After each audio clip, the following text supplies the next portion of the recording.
नमस्कार साथियों। शिक्षा सत्याग्रह के सभी साथियों का स्वागत है।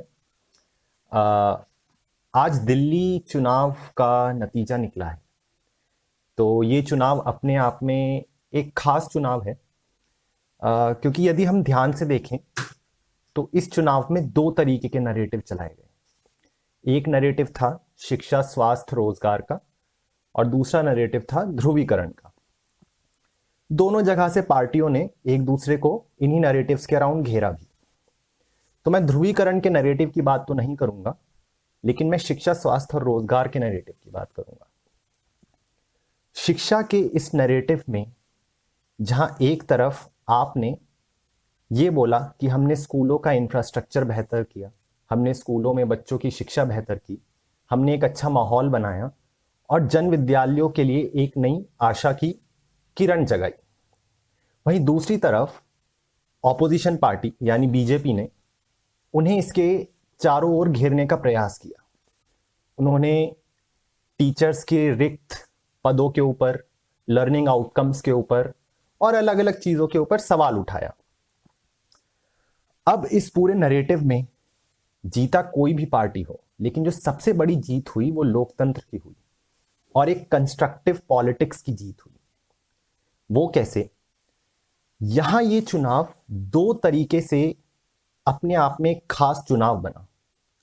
सबसे पहली चीज समझने की बात यह है कि जहां शिक्षा को एक राजनीतिक मुद्दा नहीं समझा जाता है, खासकर स्कूली शिक्षा को, क्योंकि स्कूलों में यदि आप ध्यान से देखें तो पार्टियों के लिए डायरेक्ट इलेक्टोरेट नहीं अवेलेबल होता है।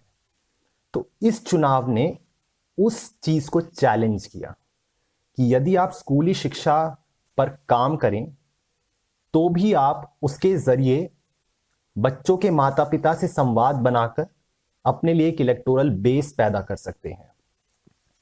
दूसरी ओर जो दूसरी बहुत अहम बात लगी वो ये थी कि शिक्षा के बढ़ते इस निजीकरण के दौर में, जहां शिक्षा को धीरे धीरे कॉमोडिटी समझे जाने लगा है और कहीं ना कहीं यदि हम देखें तो जन विद्यालयों से, जिन्हें हम आमतौर पर सरकारी विद्यालय बोलते हैं, लोगों का विश्वास उठता जा रहा है, वहां पर उन विद्यालयों की गरिमा और उन विद्यालयों को लेकर एक आशा की किरण जगाई। तो दो तरीके से ये चुनाव अपने आप में खास चुनाव बना।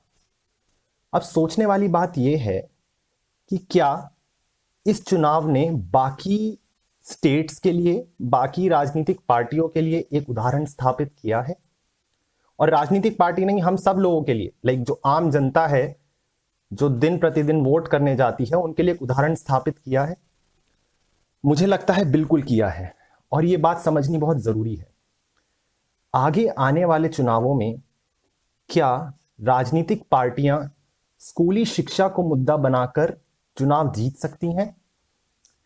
आगे आने वाले चुनाव में क्या आम जनता, हमारे जैसे लोग, आपके जैसे लोग मिलकर शिक्षा के नाम पर वोट डाल सकते हैं?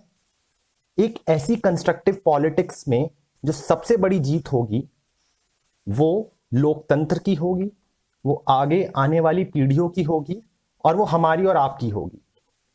तो शिक्षा सत्याग्रह के एक वॉलंटियर के तौर पर मैं इस चीज का स्वागत करता हूं और उम्मीद करता हूं कि आगे आने वाले समय में हम शिक्षा को लेकर अपनी लड़ाई जारी रखें। हम यह बात सुनिश्चित करें कि शिक्षा सामाजिक और राजनीतिक मुद्दा बनती रहे, और लोकतंत्र के इस पर्व पर आप सबको बधाइयां देता हूं। धन्यवाद।